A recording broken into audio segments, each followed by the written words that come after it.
What's up, guys? It's 1 o'clock in the morning, so if I don't make sense, I sound tired or I look tired, that's why. And if I yawn, which I'm about to do in a second,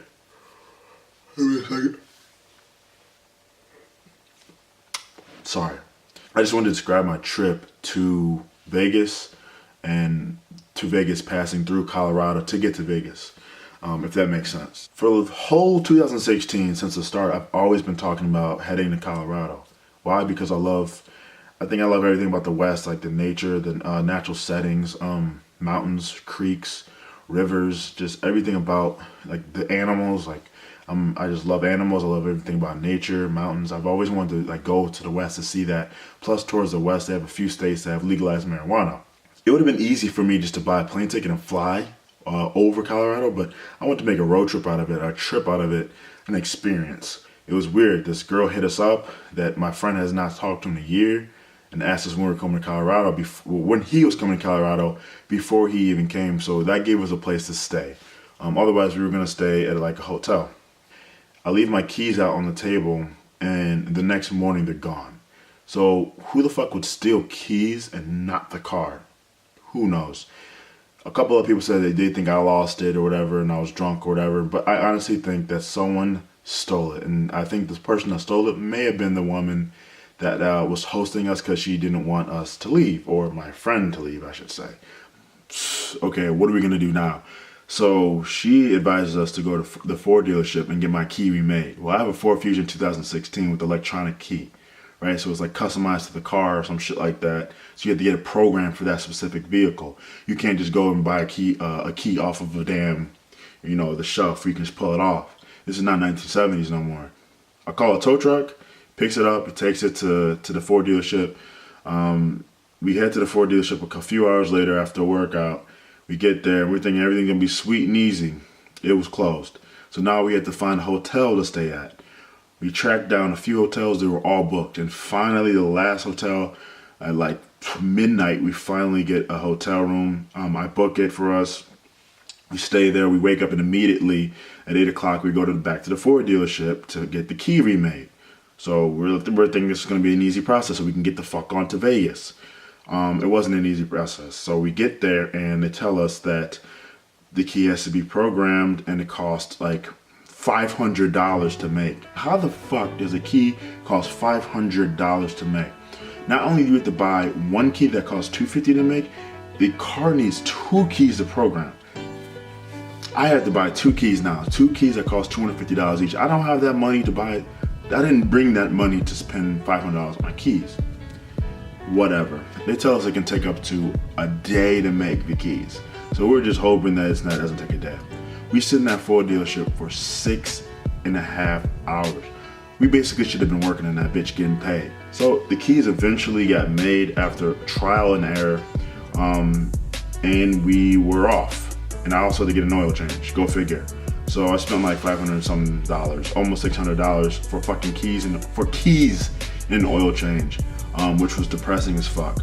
So we get through that scenario, and then we kind of look at each other after just trying to search for the key for literally half a day, like 12 hours trying to search for a key, and then sitting in 6 hours before that trying to find a hotel, and then sitting 6 hours for Ford and trying to figure out how we were gonna pay for it.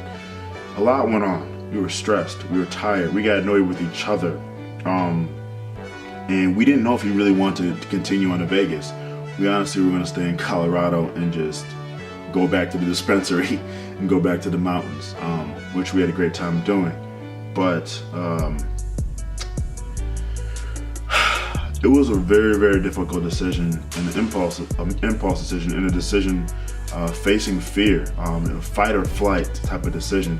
And I looked at my boy and I was like, fight or flight, bro. Like, we have to fight and continue going. And he looked at me and said, yeah, we didn't make it this far. Drive 14 hours to turn back home and just go home, have a salty ass trip. We gotta go to Vegas. And I looked at him like, fuck, I'm low on money. I just spent $500 some dollars. We gotta go. And something told me through all that trial and tribulation that a reward is waiting for me at the end. Something told me that, my spirit told me that. Before I even left for Colorado or Vegas, something told me that it's a prize waiting for you in Vegas. Something told me that this trip is gonna change your life. So I was like, I have to do it. And when I'm a Libra, we always try to make ways out of no ways, and we always try to we have to do it. If we set our minds to something, doesn't matter how much money we have, doesn't matter our resources, doesn't matter our situation, we have to get it done. So, I got it done. We got it done. And that's when I really saw true Colorado, and that right there just eased my mind. Because entering into Colorado, you don't see as many mountains, but in exiting Colorado, you start to see hella mountains. I'm talking about purple trees, yellow trees with snow caps, with some that are dry and red. You start seeing just the beauty of the earth, swerving around the roads, looking at mountains thousands of feet high. It's the most amazing, peaceful experience. Feeling the wind blow with the window down. Also smoking the best marijuana in the country. And I still remember driving to Vegas, and we were an hour out the city, and seeing a billion lights. I mean, like, I've never seen that many lights in my life. It was the whole city, the whole state, it looked like, of Nevada was lit with bright lights. And it's different from Chicago or New York, where it's skylines and, you know, different heights. And, you know, this was flat land, all lit up like a Christmas tree. It was one of the most majestic things I've seen since passing through those mountains. So I was seeing so much, and it was automatically just decreasing my anxiety. We wake up the next day with the team. We go to Mr. Olympia competition, or the expo, and it's pretty good. It's nice, and a nice expo. It didn't really impress me, so I'm gonna be honest with you. If you guys ever been to the Arnold Classic is actually a little bit more exciting to me. Maybe because I wasn't really too excited to go to Mr. Olympia. I've been around the sport for about 3 years now. The Olympia Expo versus the Arnold Expo, I would say they're around the same size, but something about the Arnold that's just more exciting. But don't get me wrong, the Olympia Expo was decent, but I'm not really all for free samples and meeting these people that I already know, I've already met, and I don't really follow. But they're great people. That night, me and my friend decided to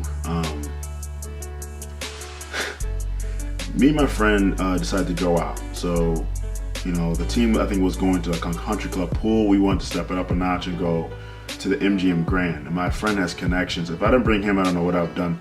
He had connections out the wazoo. So he was able to link up with promoters and get us in for free in the Hakkasan, I think it was called.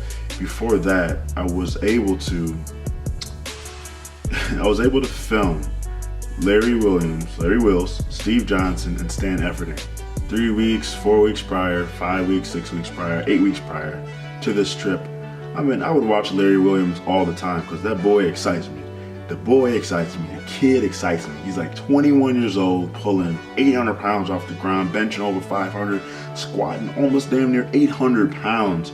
So getting into powerlifting, that's the first person I decided to watch. Just like getting into bodybuilding, Ronnie Coleman was the first person I decided to watch. So Larry Wills, even though he's younger than me, he's strong as fuck. I decided to just watch. I mean, I would watch his videos and be ready to work out the next morning. Brought my camera. Now, when you bring a camera, something like this, like a Canon T5i, or anything more high quality than a Canon T5i, you can kind of get in anywhere you want. You don't have to pay sometimes, so you can walk in with it and be you're important. So I got to film Larry, I got to film Stan, I got to film my boy Steve battle it out at CT Fletcher's gym without fighting my fear, facing my fear, fight or flight, without fighting to it to get to Vegas. I wouldn't have made that video or have been able to meet those people. So what I try to teach people is always fight to get what you think is right. You know what I'm saying? Doesn't matter how much money you have, doesn't matter your situation. If you know you're supposed to be somewhere, you know you're supposed to get somewhere, fight, because you're always gonna get that reward. So that was an amazing reward for me to be able to film Larry Williams, the dude who I look up to, Stan Efferding, an idol and a fucking icon in the sport, Steve Johnson, my boy, progressing all the time, making a name in this powerlifting world. It was an amazing experience at CT Fletcher's gym, meeting all these people, amazing. I don't want to get into the details of what we did in Vegas, but that was fun too. Let me tell you, it was a life-changing experience. And if I did not fight to get there, who the fuck knows what I would have done? You know, we would have turned around back from Colorado, went home, and been salty as a motherfucker. So I'm very, very glad we pushed through it and got where we wanted to get to. If I didn't fight to get there, if I didn't stay confident and stay strong, level-headed through all the trials and tribulations, I would never have gotten have that opportunity on my plate. Never have gotten that opportunity. So I made a way out of no way. We made a way out of no way. Being damn near broke, getting there, and just having full faith and full spirit. So I try to preach to you guys, 1 o'clock in the morning, fight to get what the fuck you want to get. Real talk. And we just went. We went with the flow. We attacked our goals. We made what we wanted happen. We're visionaries, man. We straight up just created our own life in that one little week. I challenge you to do the same thing. I challenge you to wake up, and if you want to go to California, that's, in a month, make it a goal. If you want to travel for a month straight, make it a goal. Whatever your goal may be, make it the fucking goal and fucking stick to it and fucking do it. There's always gonna be problems. There's always gonna be times in your life that inhibit you and hinder you and put barriers in front of you to accomplish what you want to accomplish. But you gotta break past that. You gotta move around that. You gotta Euro step that mug, and get that score. That's how I live my life. I'm always gonna find a way to get what I want, to do what I want. God laid out the road. God laid out what was ahead for me. I just had to fight to get there. Made me a stronger person. Now I'm back at the crib. I have a better mentality. I'm more motivated. I'm a stronger person. I can carry more load. I can fight through more things. It's amazing what stepping out your comfort zone can do for you. So I challenge you to do the same. And lastly, I would like to say this: be who you are, be unique, be yourself. I always preach this, you guys know that. Never change for anybody or anything. People always come at me about cussing too much on Facebook, talking about social movements such as Black Lives Matter, such as police brutality.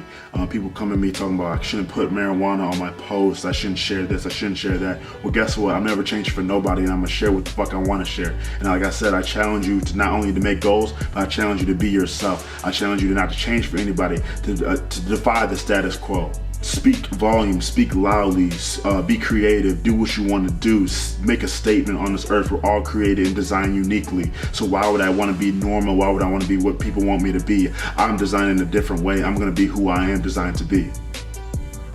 So you're never going to change me, ever. I think being yourself is the best way to create happiness. Be yourself, man. I'm always going to be myself. You can't label me one or two or three things. I'm unique and I'm creative, and I'm a fucking bajillion different things that you cannot pinpoint or label. But one thing I won't ever do is change for anybody or anything. Every year I develop, every year I evolve, but I will never ever change for anybody. I appreciate you guys watching this video. I challenge you to not only make goals, but to fight against trials and tribulations, get to where you want to get to, be yourself, be unique, and never let anybody define who you are. So define your fucking self, man. Team Rock Fitness, define your fucking self, elevate yourself, and get them goals, man. Get them goals, because they ain't gonna get themselves. Somebody gotta go after them, someone gotta put in the work. 1 o'clock, it's probably like 1:30 now, so deuces. Until the next video, I appreciate you guys watching me speak this early in the morning. I appreciate you guys watching my videos. There's more to come. We are out. Justin Parker here, Team Rock Fitness bodybuilder, trying to be a fucking power lifter, then trying to be a bodybuilder again. We are out of here. 24 years old next week. Deuces. We'll talk to you guys later.